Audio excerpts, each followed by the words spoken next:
picking up, we're in lesson 2. Now remember I told you we're going to go slow because it's very interactive. So we'll see where we get today. I'm going to be showing a lot of videos talking through this.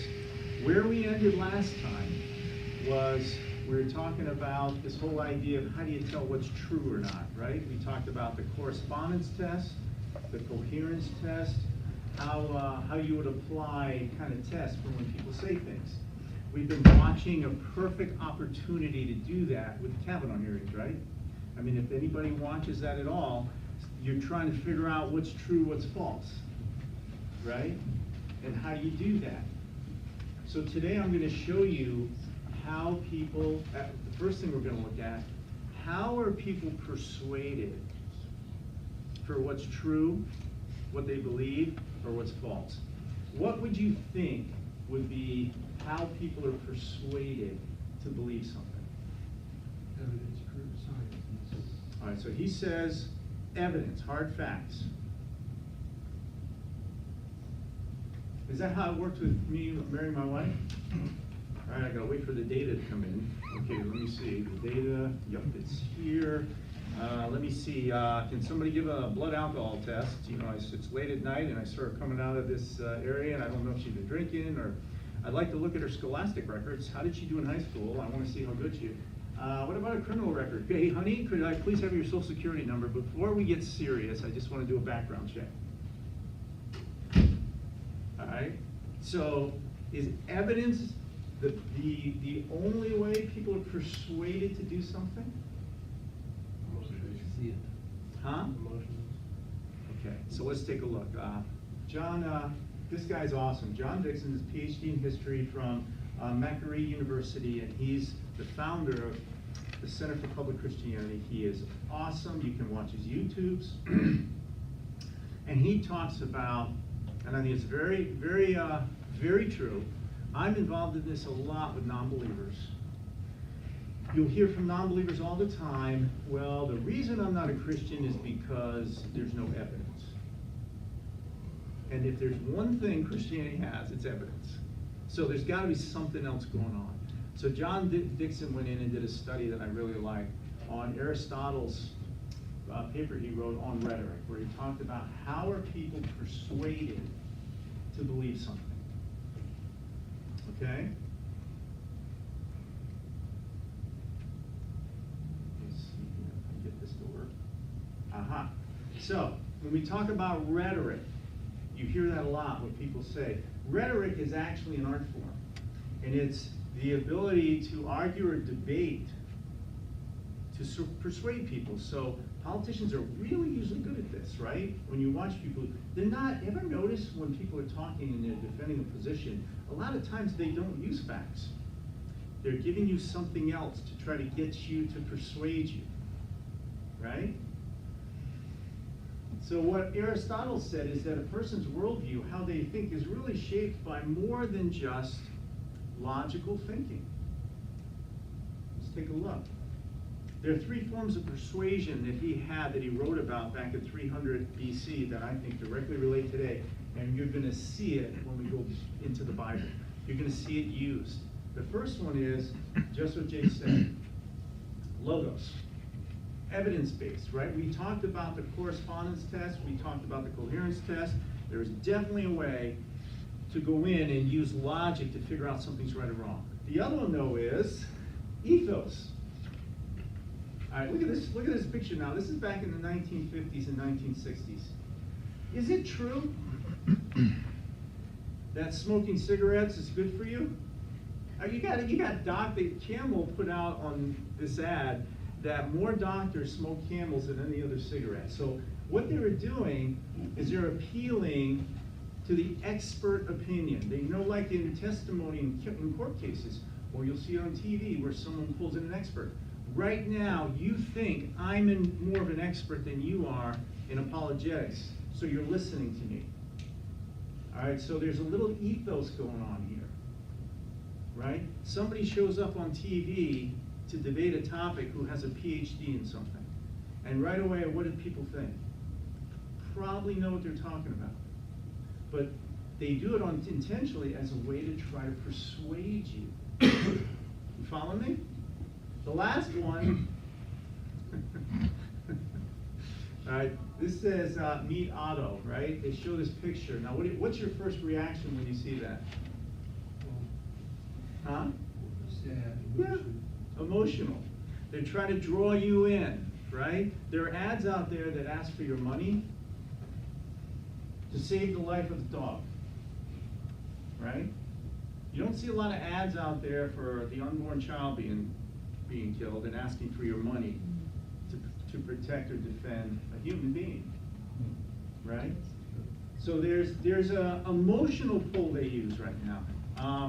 We saw it again in the Kavanaugh hearings. It was a very popular thing where how much emotion do you think people got riled up over the words sexual assault? Doesn't that, and it should, doesn't that trigger something in you right away? Who on earth ever says, oh, that's a passing thing, no big deal? Nobody does that, right? When you hear that, it's like, whoa. Well, there's a reason they did that. That reason they went after him for that, because it's not evidence-based. Nobody had any real hard evidence on it, right? And they didn't really have any experts to bring in. The people they brought in who were testifying where they tried to use ethos actually said, I don't remember that, and I don't think that even happened. There are people who said that. So they're playing more to the emotion of it, right? This is very, very powerful. When you can combine these things, you can convince people to believe something that isn't necessarily true. So remember that, what's going on with rhetoric.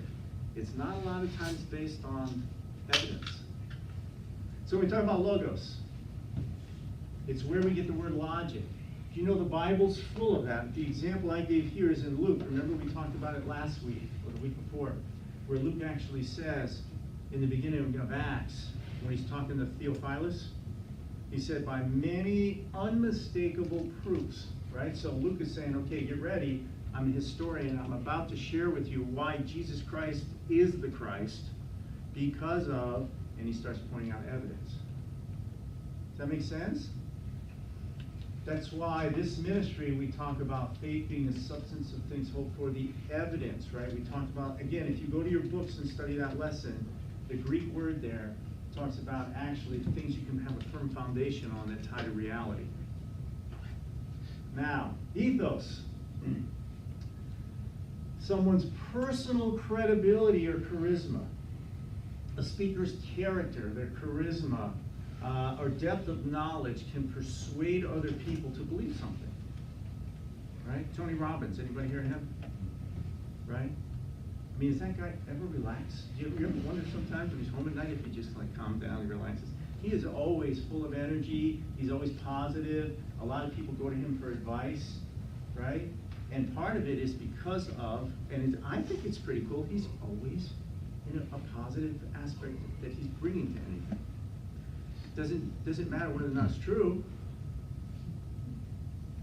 How you can achieve ethos: to be a noted expert in the field, a college professor, maybe it's a company executive, a professional athlete, but maybe not on some subjects, but you know, these are the type of people that you would take more interest in for their opinion than others.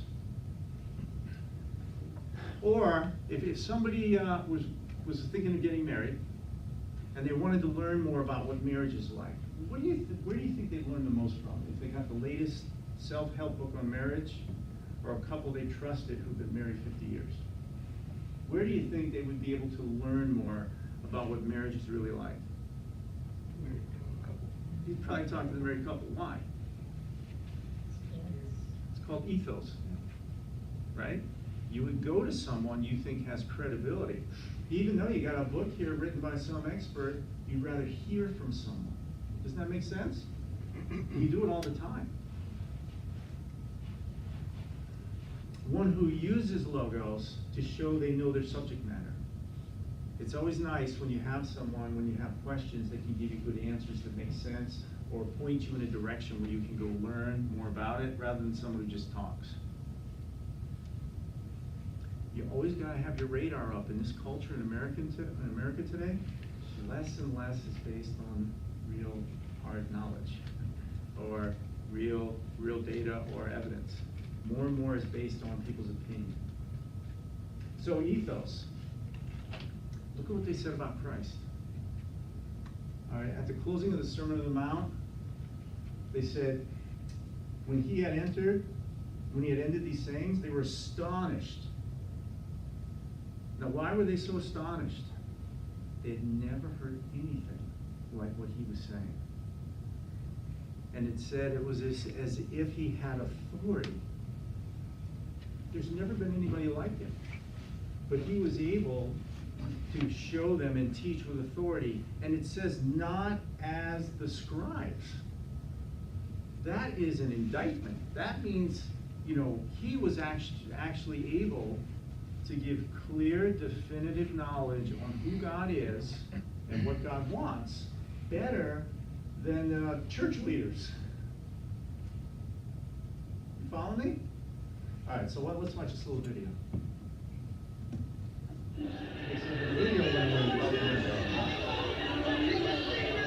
Thanks, you guys. All right, yeah.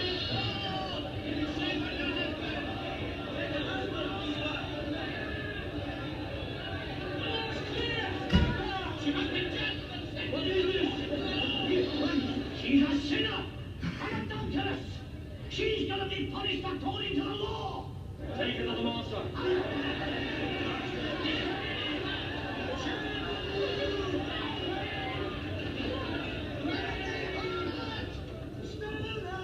Stone her! Master, what shall we do? This woman has been caught in the act of adultery. She should be punished according to the law. What do you say? Answer, Master. We want to know your opinion. Yes, tell us. Is it right to kill her? He among you who is without sin, let him cast the first stone.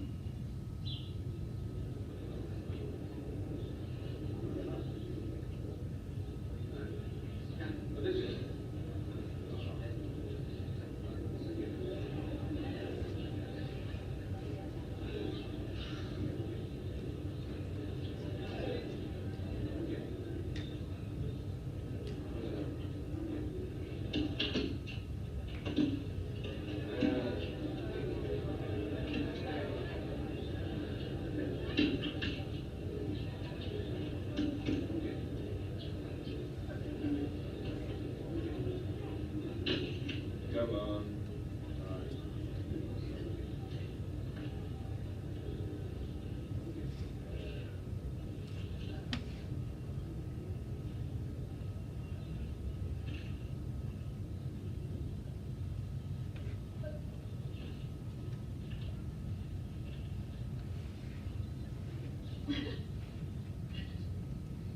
Where are your accusers? Is there anyone here who's condemned you?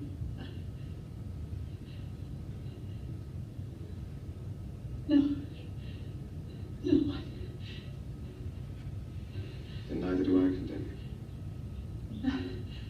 Go and sin no more.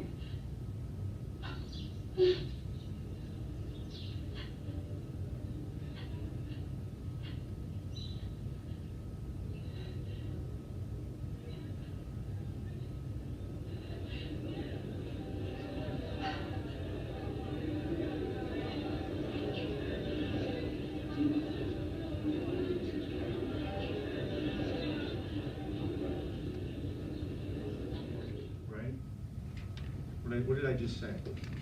What was I talking The about? law, at that Huh? time, the law at that time for adultery, is that what you were saying? Uh-huh. What was the stoning of people in the spot? I don't know. Yeah, and how come it was just the woman? You ever think about that? Yeah. Why wasn't the guy brought? Because women were considered owned. Did you realize that, you guys? Did you realize the position of women in the early, in Jewish culture? Did women have any rights? Absolutely not. Women, most of the time, were for childbearing and for taking care of the home, for that kind of ministry. You don't, in Jewish culture, the man is everything. So when you think about sometimes this whole idea, we talk about ethos, we talk about rhetoric. These people, the first red flag you should see is that these people are coming forward with only with her. Hey, Billy. Hey. So I got this talking about having a real authority over their lives. Who thought that he had authority over their life? Really? They're picking up rocks. Did people really believe when he was walking around that he had authority over how they lived? Think about this now, guys. They were ready to stone that woman, so did they go, oh, son of God, Jesus, yeah, you're right. You know, I should have been listening to you. You are the creator of the universe. Is that what they were thinking? Okay, so what got them to drop the rocks? It wasn't him, the carpenter. It's just like us today, guys. We're the same way. They're not looking at Jesus Christ as being the authority of their life. They know what sin is. They understand sin. That's why he said it. Matter of fact, it's even worse than that. When you this is from John chapter 8, because here's the way it was put. In verse 9, those who heard it being convicted by their conscience went out one by one, beginning with the oldest, even to the last. Why does God add that little phrase, beginning with the oldest?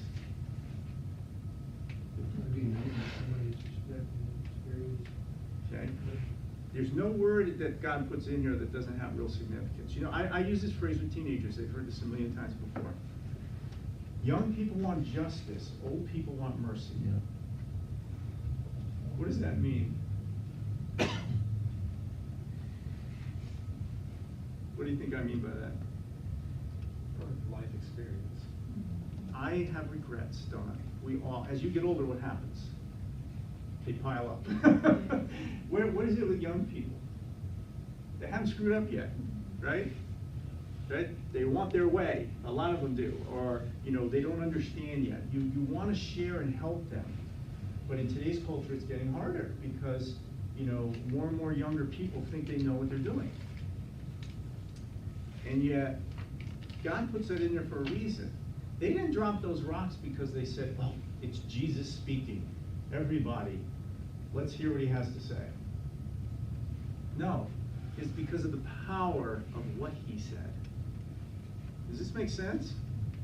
So today in our culture, as you're walking around every day, how much authority does he have? Because it shouldn't be that way. That's not the way we should see Jesus Christ. He should have authority. We shouldn't have to wait for Phil to teach us something on Sunday because he's living in us. So this is a great example of ethos. They try to trick him, but because of the power of his words, what's happening? His reputation is growing. And who is it growing with? The church leaders? Who's his reputation growing with? Who were the ones who would come to hear him? Don't be, guys, as this class keeps going, hopefully you'll talk more. Don't worry about being wrong. There's going to be times we're both wrong. I just want to have you guys talk. General public, probably. Yeah. Who are the ones who are the most attracted to him? Why do you think we're Christians? I'm not Christians because he's a great life coach. You know, the reason I follow Jesus Christ is because he's kind of like a Hindu avatar, you know, and I can go to him and he's going to improve my life. That's not why I follow Jesus Christ. Right? Rabbi Zacharias says it real well. He says, Jesus Christ isn't about making bad people good. He's about making dead people alive. Right? And this is what's happening when you're reading the Gospels. People are convicted that they're dead. And they don't know what to do. And you actually see it in our culture more and more. You see more and more people who realize our culture is failing them. It's not working. Does this make sense? Okay.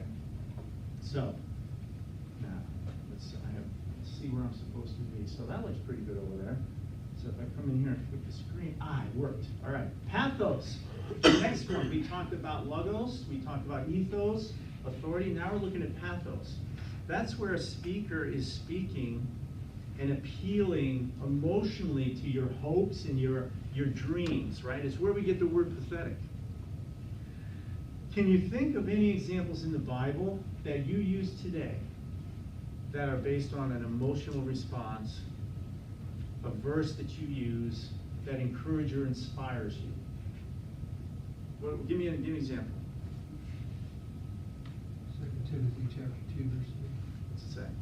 Thou therefore endure hardness as a good soldier of Jesus Christ. Okay, there's no facts there, right?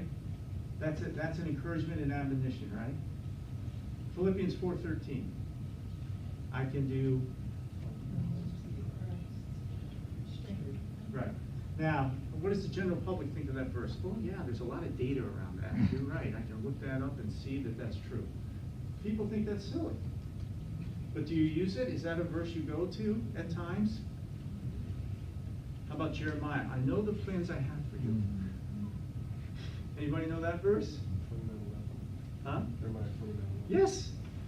Did you know it? For I know the plans I have for you, plans to prosper you, and not harm you, plans to give you hope in the future. That's right.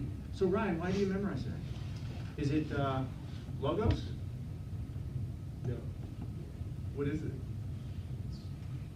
it's encouragement. It's emotional. It's immaterial. See, sometimes we focus on evidence all the time, but in the Bible, pay attention to what's going on. Aristotle was right. Getting people to believe pulls on your heartstrings as well. But what good is something that appeals emotionally? That's a lie. Right? You got to be careful because there's a lot of things out there like that. So without truth, the emotion side isn't that important, is it? Matter of fact, it's deadly. Okay. So, how do they achieve it? They paint a scenario of positive future results if you follow their course of action. How many people ever heard of Bernie Madoff? Okay. Bernie Madoff was on Wall Street, an investor who got all these people to put all their money in his investment scam. And it was a scam, but it turned out to be like a Ponzi scheme. And all these people didn't know it. So it was exciting until it crashed. So it was revealed that what he was doing was a lie. So lies can get you in a lot of trouble. So you do need to understand whoever is appealing to you, are they appealing with truth? Look at the way he talks when he begins his Sermon on the Mount. The first thing Jesus Christ does is he's looking over the multitudes, right? And he's seeing everybody. And what does he do? Does he tell them how the universe came from nothing? Or does he help explain biological irreducible complexity? Or does he get into, well, let me share with you why I know the Bible is true? Let's watch this video, if we can. Blessed are the poor in spirit, for theirs is the kingdom of heaven. Blessed are those who mourn, for they shall be comforted. Blessed are the meek, for they shall inherit the earth.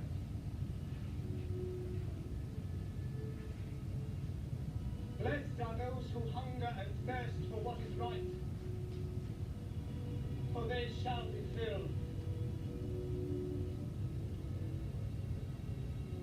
Blessed are the merciful, for they shall obtain mercy. Blessed are the pure in heart, for they shall see God. Blessed are the peacemakers, for they shall be called sons of God. Blessed are those who are persecuted in the cause of right, for theirs is the kingdom of heaven. Blessed are you people abuse you and persecute you and speak all kinds of calumny against you for my sake, rejoice and be glad, for your reward will be great in heaven, as it was for the prophets persecuted before you.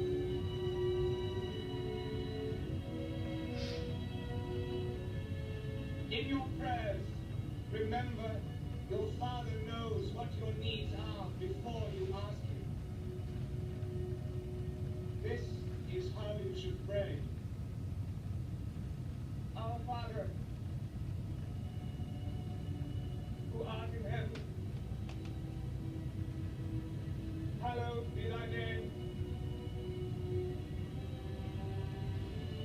Thy kingdom come. Thy will be done on earth as it is in heaven. Give us this day our daily bread, and forgive us our debts, as we forgive our debtors.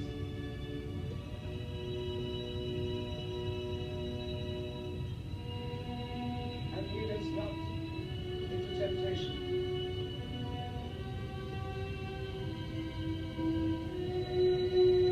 but deliver us from evil.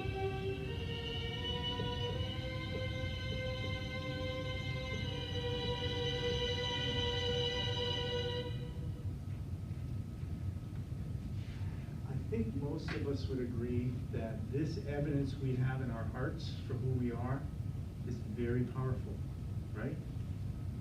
People will use it against you, won't they? They'll say that the testimony you give of a living God living within you that stirs your emotions and gives you hope is a lie and it's a crutch, and you're silly for believing that. Have you ever heard that? Have you ever heard that said or talked about, that idea is false? That's not what Jesus says. Who cares what people think? We have something people don't know. We have a God who says, when you draw close to me, I draw close to you.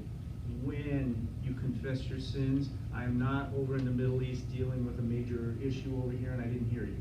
I'm always right next to you. This is very powerful.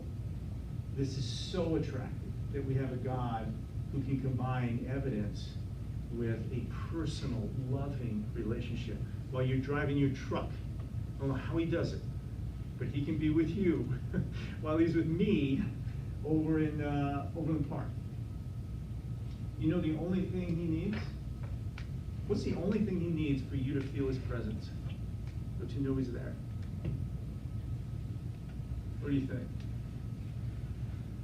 What's the only thing I need in order for my son, one of my sons or my daughter, to feel my presence?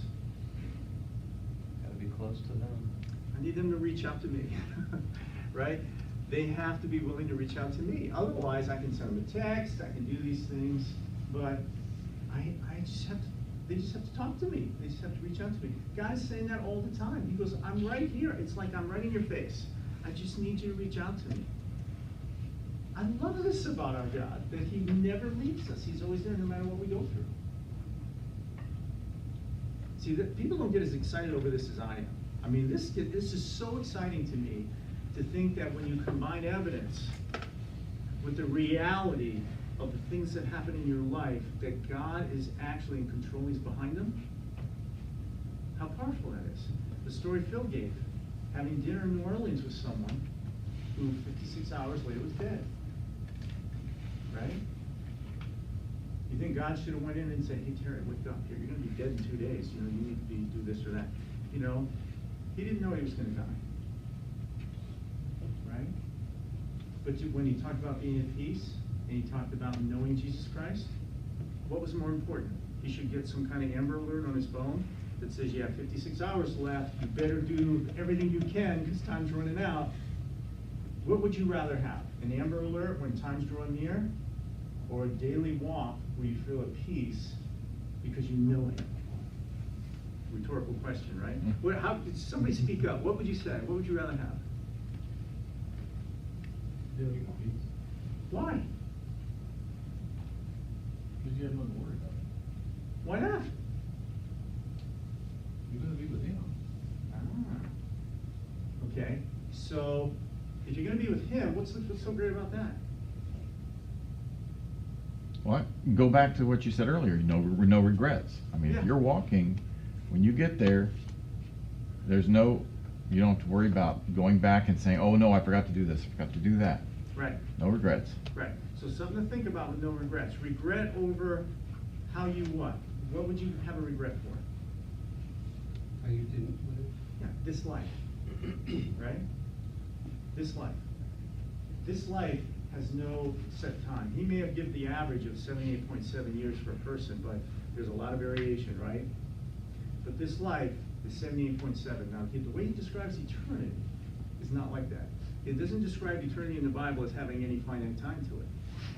So how much do you think this life matters? Or let me put it this way, what you do in this life, how much does that matter? Bless you.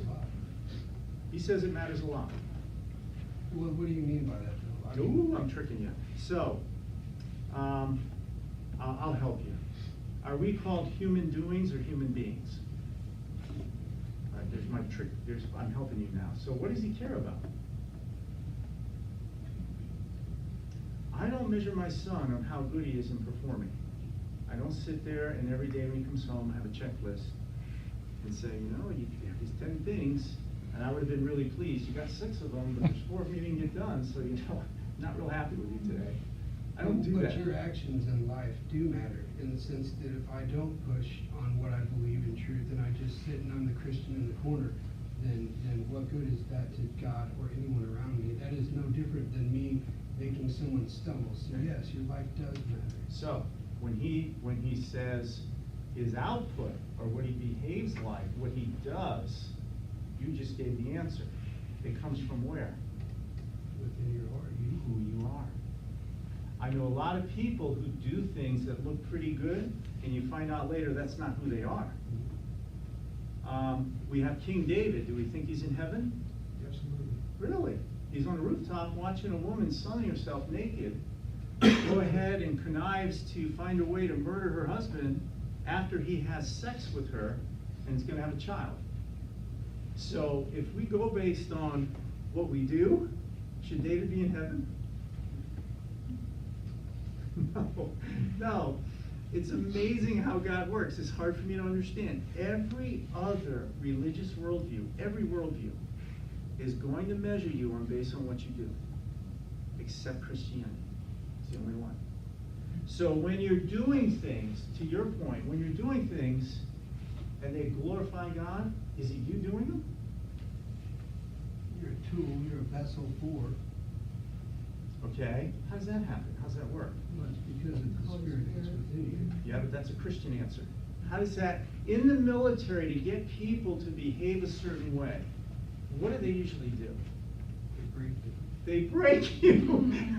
Why do they have to break you?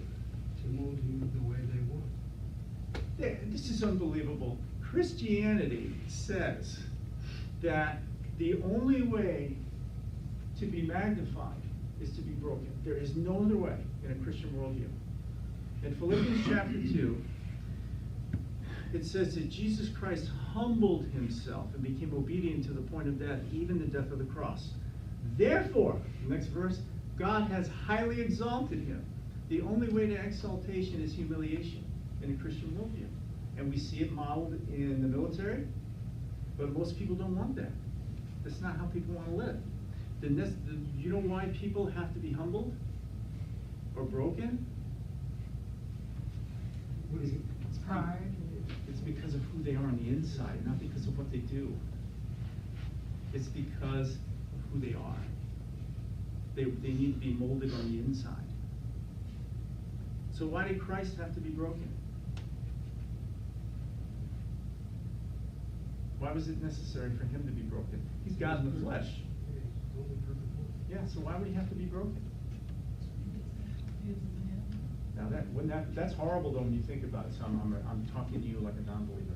Oh, so I should torture my son because that would be a great example to everybody else. That if I could break my son to the worst possible way, other people would be inspired or follow what I have to say. Why did Christ have to be broken? Say it again? To save the souls of many. Okay, but why? All right, these things, bear with me. As he's living his life, is God breaking him? As he's living, from the time he's a child, a teenager, up until a man, did God have to break him? No, why not? Because he came on this earth knowing he was going to die not like we do and try not to die today. Because he's perfect. Guys, think about Jesus Christ before he gets to the cross. Matter of fact, the first time you see him, he's made mention of when John the Baptist, he's got Philip standing there with Andrew, and John the Baptist goes, behold, what? The Lamb of God who what? Okay, so Jesus Christ comes to John. John the Baptist, he says to John the Baptist, I need to be baptized. John the Baptist says what? Yeah, are you kidding me? You want me to baptize you? That's nuts. So then what does Jesus say? We must fulfill all that is right. Remember that? We must fulfill all that is right. What do you think he meant by that? This is the hard part about the gospel and being a Christian. The Father actually believes it's right that his Son be crushed. So baptism is about entering into death. That's what baptism is. You are dying to yourself, and you are rising then to new life. So when Jesus Christ is baptized, you remember what it says in the Gospels? A dove comes down, he hears a voice. What does the voice say? He's pleased. Because his son just told his father that he is willing to accept what his father wants him to do as a perfect man. Isaiah 53, it says, it pleased the Lord to crush him. He's put him to grief. So it's actually where Jesus at that point isn't being broken. He's being obedient. He's doing what the Father said. So why did he have to be broken?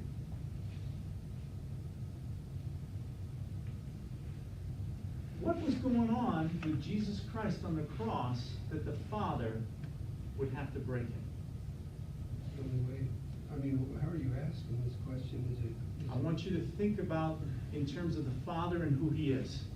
Just not the Christian answers, but think for a minute. Why would the Father break or crush his Son on the cross? Jesus is taking on our sin. I don't think we understand what we're dealing with. The Father is holy. What's going on is he is now paying. The Father sees his Son as a rapist. He sees his Son as a murderer. He sees his Son as a liar. He breaks his Son on the cross. Do you see what's going on here? Until that point, the Father doesn't have to break his Son. The Son isn't taking our sins yet. When he's on that cross, he is now the God-man, and he is a sinner. That's why he says, oh Lord, why have you forsaken me? One of the amazing things when you read the Gospel of John, or you read through the Gospels, how does Jesus talk to the Father when he's talking to him? What does he say all the time? I just told you the answer. What does he call him? Father. He doesn't say, oh Father, Father, why have you forsaken me? He doesn't call him Father on the cross. And what was he doing at that moment? What was happening? He is being punished for what I did, for what you did. Jesus Christ is being broken because of me. Isn't that insane? This is what we're dealing with the Christian worldview. It's unlike anything else. This is what makes you fall in love with him. This is why he's so exciting to talk to, because he now has been highly exalted, a name above every name. Now he is at the right hand of the Father. And now, as you said, the Holy Spirit, Jesus actually said, I'm going to give you someone else now. I'm going to give you someone equivalent of me, who's now my messenger, who will help you in growing in your relationship with me. This is apologetics, by the way. It's just not taught this way. This is about the excitement you have in being transformed in knowing Jesus Christ. Just think of any other worldview. Who does this? The people who flew into the World Trade Center. I was just in Manhattan this past weekend on business. The people didn't do that because they have a loving God who promised to be with them forever. They did it because in the Quran there's only one way to ever get to heaven if you've ever sinned. You have to kill infidels. Actually, you have to be martyred when you kill infidels. That's why they did it. They were performing. I know, we shake our heads. There's nothing like the Christian worldview. God comes to us and dies for me so that I can know him again, because the Father will not wink at sin. He just won't allow sin in heaven. Does this make sense? This is awesome stuff. We all know it. Sometimes you got to stop him and think through what's going on. When he's carrying that cross and he's moving up to Golgotha, and the Romans are whipping him, and they're all mocking him and laughing at him. Do you think he's paying attention? He's going, yeah, I look kind of stupid, don't I? I mean, they're beating me up, they whip me to death. This is really dumb. Maybe somebody can help me here. He's not. It says in Isaiah, he set his face like a flint, because he knows the Father won't be ashamed of him. He's on a mission. He knows what he's supposed to do. And that's because of who he is.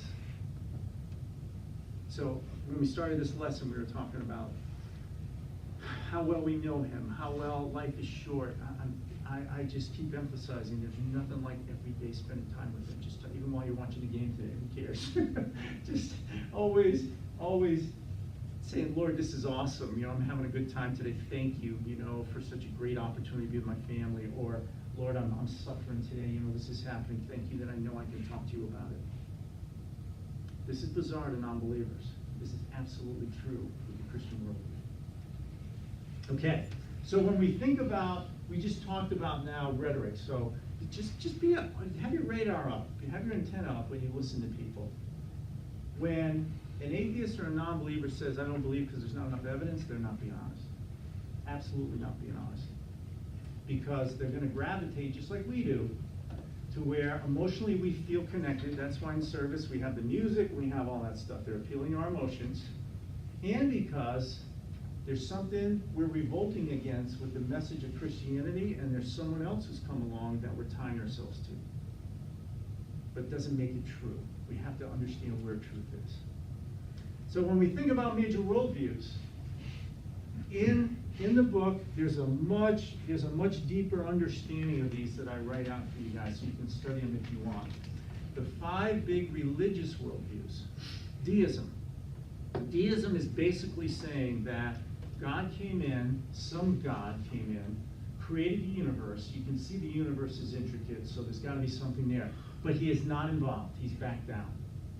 Einstein looked at it from a deist standpoint as the laws of nature. So he considered it like, just the physical universe itself has something going on, but there is no name or face you can put to it. Pantheism is more about God in everything. You can see him everywhere. They may worship certain types of animals. They may worship the moon or the sun, all these different ways of worship. Atheism, I think you understand, Buddhism is atheism, by the way. Buddhism doesn't believe in any kind of supernatural being. It's more about you being able to transform yourself through suffering. Secular humanism we're going to get into, if we can this week a little bit, that talks about really the source of knowledge, the source of anything is yourself. Pantheism is a little weird because it kind of combines everything where God, somehow the universe came about, and then there's this God out here who kind of helps control it. But there's over like 700,000 gods. They're everywhere. And they're doing all these things. So it's kind of hard to put your finger on who this God is. And then finally, theism. You got monotheism, you've got polytheism. It's where there's a level of personal involvement where God can be known. So the question is, how do you tell which one leads to God? How do you know? He's sitting there going, okay, how do you know? Is it a good, warm, fuzzy feeling? Some guy on a hill talking to a big group saying, blessed are the poor in spirit? Is that all you need to figure out who's right or wrong? Sort of. Sort of, okay. What's helpful to know which one is true? Evidence.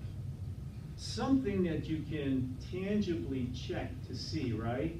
So you always got to watch out. There's nothing wrong with ethos and pathos. Nothing wrong with those, but the foundation needs to be truth. Because they can't all be true. It's not possible. You can't have God in a rock, and God in a pig, and God is a son, but then also some guy shows up as a carpenter and says, I'm the only way to heaven. They're completely contradictory. So that would mean there's got to be a way to test it. There's got to be a way to try to understand which one's right. So far, so good? But there's a lot out there. We don't get into it in depth in this class unless someone wants to, but there's plenty in the book to help you as you study these different world religions. Okay, now the real point of this class is what's going on in our country.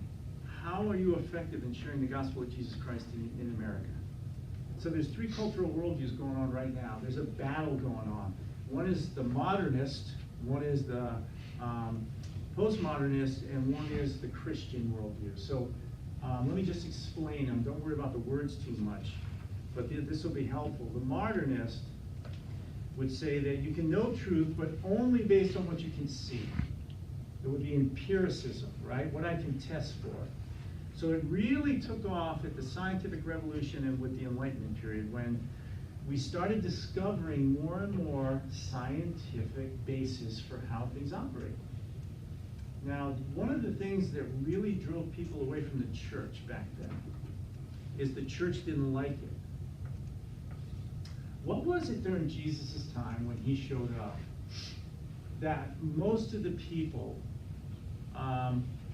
would gravitate towards Christ and not towards the Pharisees and Sadducees at the time? What was it that made him so appealing? What do you think it was? Well, you just said earlier, they're astonished at the authority. Yep. Astonished at authority. Did he? They were also astonished at the miracles that they performed. Astonished at the miracles. Did he spend a lot of time in church? Did he spend a lot of time with them? In a sense, though. Just think about this. The Pharisees would avoid people. Why did they avoid people? Because they were viewed as very high in power and status and above that. They actually thought they were righteous. So the Pharisees believed they were righteous, people were sinners. Now just think about this. The church leaders at the time of Jesus Christ thought the sinners were the people that would come to the synagogue, but not them. Did you ever think about that? In Luke 18, remember when Jesus tells the story of the Pharisee and the tax collector? Let's take a quick look. In Luke, we are going to go in depth in a lot of these studies. We're going to be going through this one for sure, but in Luke 18, in verse 9, this is a riot the way Jesus Christ acts. He says this. He spoke this parable to some who trusted in themselves that they were righteous and despised others.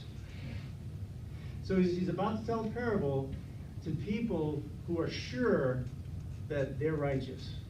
And not only that, when they looked at other people and compared themselves, they would avoid other people. Two men went up to the temple to pray, one a Pharisee, the other a tax collector. The Pharisee stood and prayed thus with himself, God, I thank you I'm not like other men. How many people in here do that? Lord, I gotta tell you, this is so awesome the way you made me, you know? I just want you to know I'm pretty cool, and I really thank you because of who I am, right? He says, extortioners, unjust, adulterers, even this tax collector. And then he says, why? So here he goes justifying himself. I fast twice a day, I give tithes of all I possess. Now, if you're honest with yourself, if you study Pharisees, they put us to shame. They're always fasting. They're always giving money. They're always doing works that they believe are important. So back to your point, some of us who claim to be Christian, you don't see it in our lives. There's no evidence of it. When the Pharisees, they're working hard. Unfortunately, though, they're basing it on themselves, not on who Christ is. So he says in verse 13, the tax collector standing afar off would not even raise his eyes to heaven. He wouldn't even, he's in the temple, he's in the back, he wouldn't even look up. And he beat his breast, saying, God, be merciful to me, a sinner. Men never beat their breasts. Women beat their breasts in Hebrew culture. Men tear their clothing. Okay? So he's showing, Jesus Christ is giving you a picture of someone, he wouldn't even look at God. And he was so upset with who he was, he's beating his breast, right? And he's not saying, oh Lord, save me. He's not asking to go to heaven. He's asking that God would be merciful. You know what God does when people do that? He's all over it. He loves it. If people come to him, they just want mercy for what they've done, that's his job. He loves it. Doesn't matter who you are, doesn't matter if you've never been to church. It's awesome. And listen to what Jesus says. I tell you, this man went down to his house justified. The Greek word there means he's saved. Going to heaven. Justified rather than the other. Having been justified by faith, we have peace with God through the Lord Jesus Christ, Romans 5:1. He's using the same word here. How is that possible? He didn't walk the aisle. He didn't confess Christ. How is that possible that someone who presents himself to God as completely broken, needing God for mercy, is able to go to heaven? So what happens when we do serious repentance? What happens? Put it first. We get his attention. It's incredible. It's incredible. This guy, that's all he said. And he was sincere.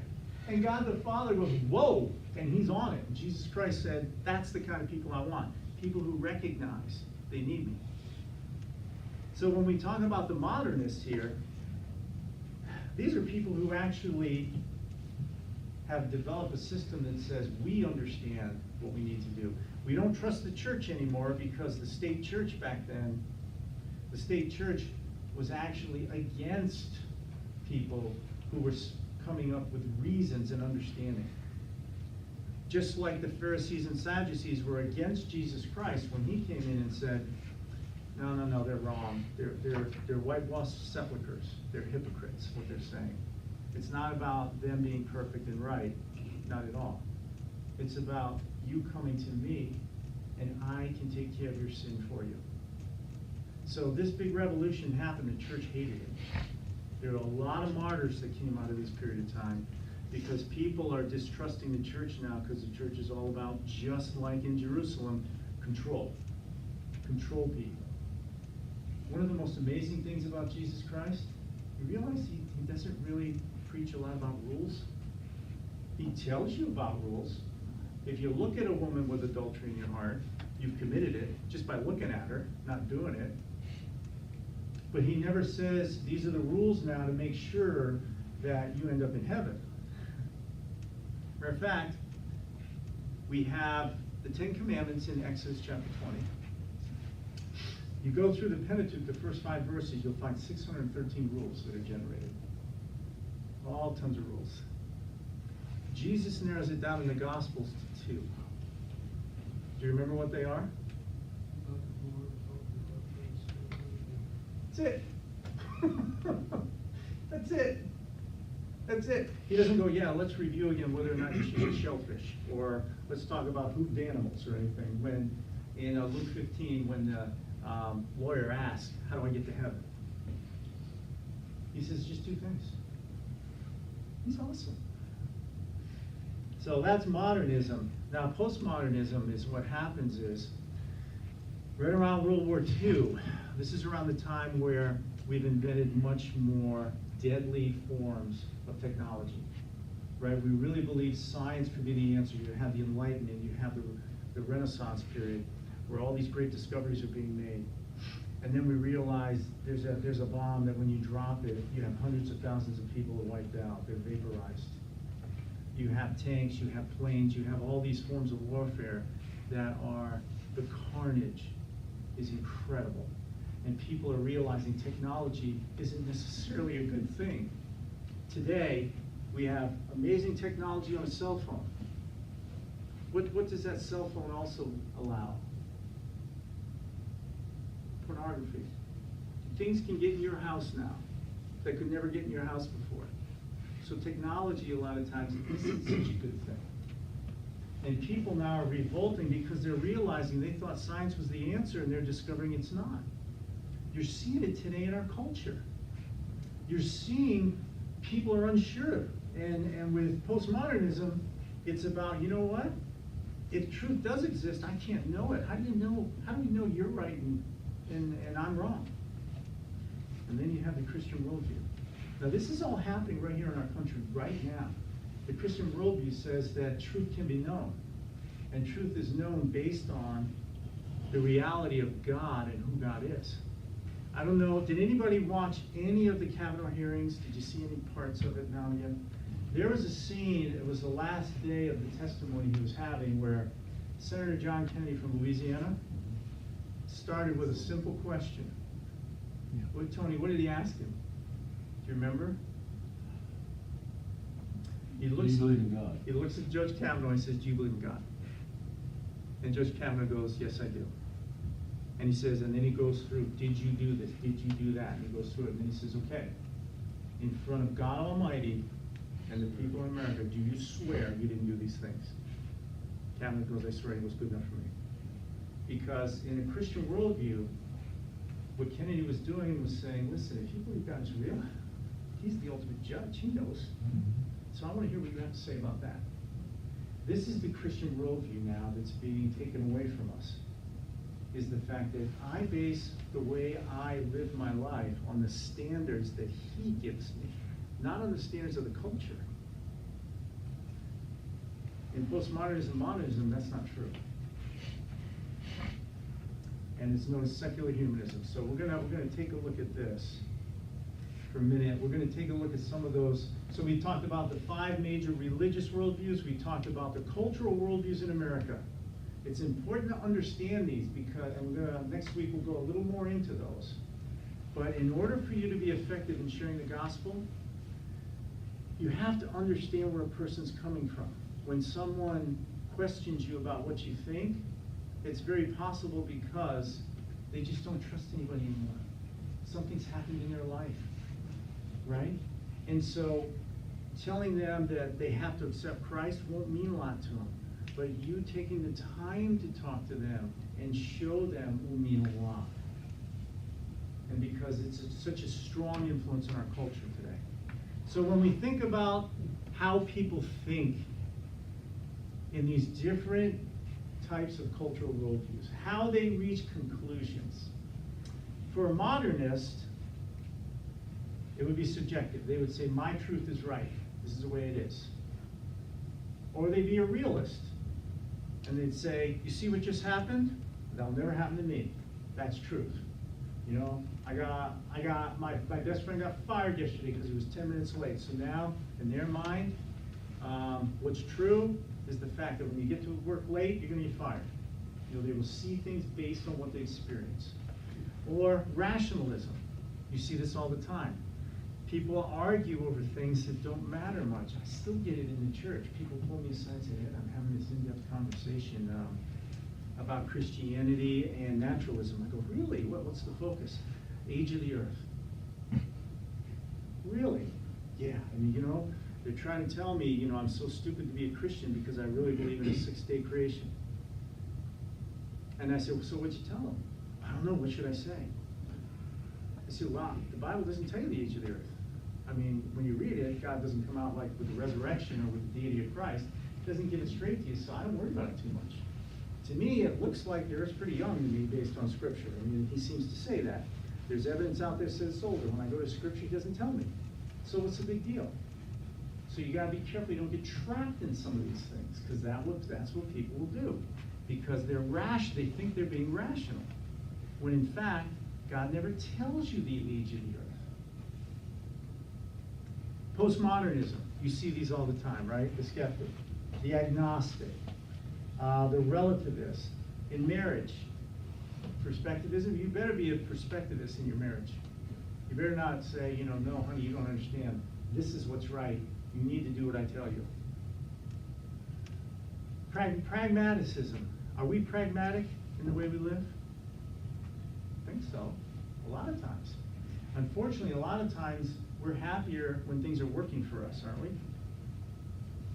You know what I'm saying when I say that? You know, maybe we get away with a few things. Maybe things are going well this week and we think we're closer to God, but that's only because things are working. The Bible's loaded with examples where things are not working for people. Things are not going well. And so they're not focused on being pragmatic. And yet, that is a clear, we're all postmodern a little bit. We all grab onto things that feel better based on how we feel about them and if it's working out. But Christ said, you know, just remember, I never said that life is going to be easy. Matter of fact, I said it's going to be really hard. I told you it was going to be, so don't be surprised. Biblical Christianity is a little different. It's objective. Non-believers hate when we talk about this. We have a real person who showed up in real history who said he really was who he was, and he was able to validate it from Old Testament prophecies he fulfilled. He was able to validate it from the resurrection from the dead. He was able to validate it through the growth of religious belief system that's spread across the world. You can see it in history. You can see it in science. Christianity is very objective. What do you guys, am I making sense? Mm-hmm. And the more we know about its objectivity, the more exciting it gets.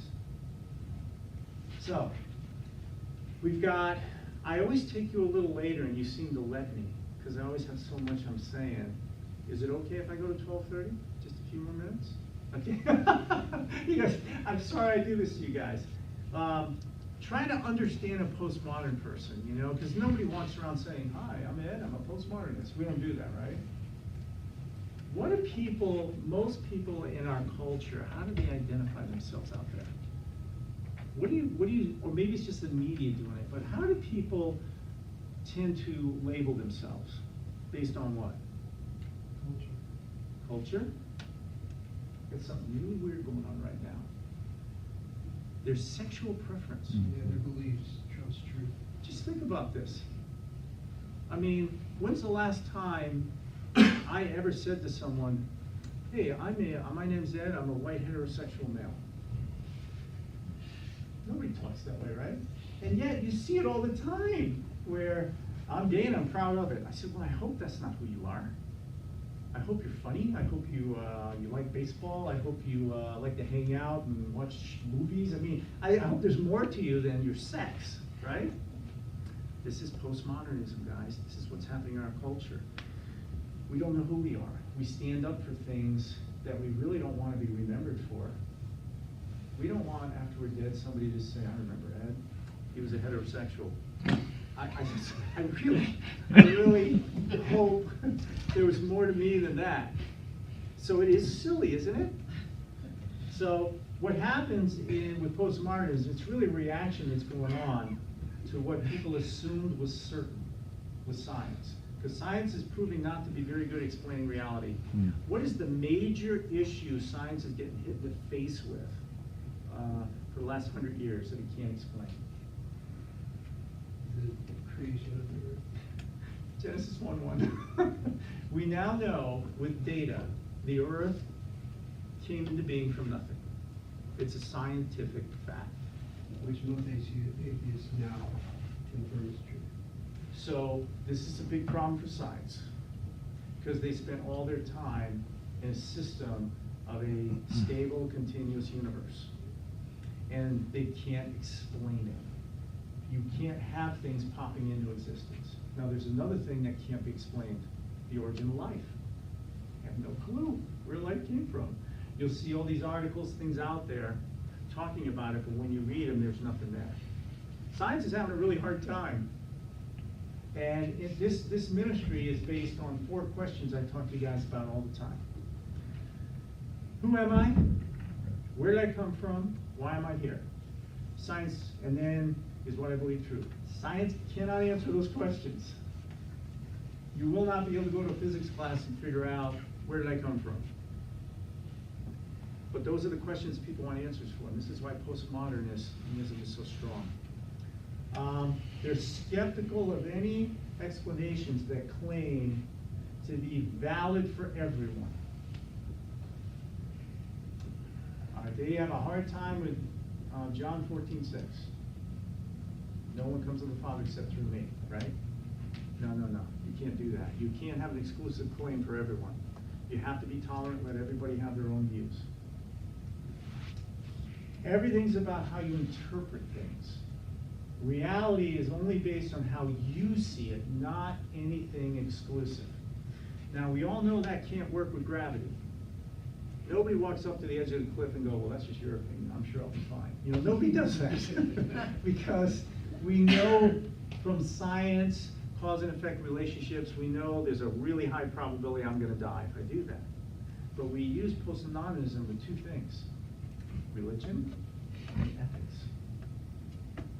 Again, we're watching it in our country. Who do you think you are to say that a baby in the womb deserves rights protected under the Constitution? Who do you think you are? We have very different views on ethics and on religion. Post.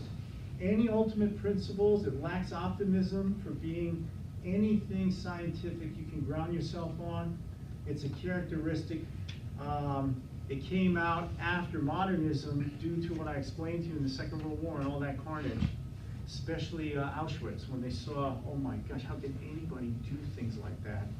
Now they actually doubt that anybody would know truth or that you could trust anyone. But the problem is, its very claim that there's no objective truth is self-contradictory because they're making a truth claim. See what they're doing? They're saying, the truth is there are no truths. So you look back at them and go, how do you know that's true? See, they live in a world of upside down because there's no anchor. So when people hear Jesus Christ say, well, actually, I'm the way, the truth, to me, it's painful. It's very hard for them to swallow. How could that be? This is why we need to introduce them to who he is. The kind of things we watch today in the videos. He has to be introduced to people so they can understand who he is. Because his whole reason for wanting to know you is because he loves you and he wants you to understand. He wants to bring you out. We'll end with this. Do you remember in John 18:38 with Pontius Pilate? Pontius Pilate here, Jesus is standing before him, and the reason he's seeing Pontius Pilate is what? What's going on? Why did Pontius Pilate meet with Jesus Christ? You guys remember?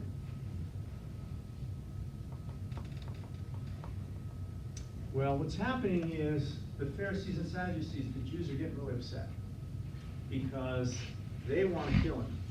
But at that time in Jerusalem, they didn't have authority. Who were they under the rule of? Rome, exactly.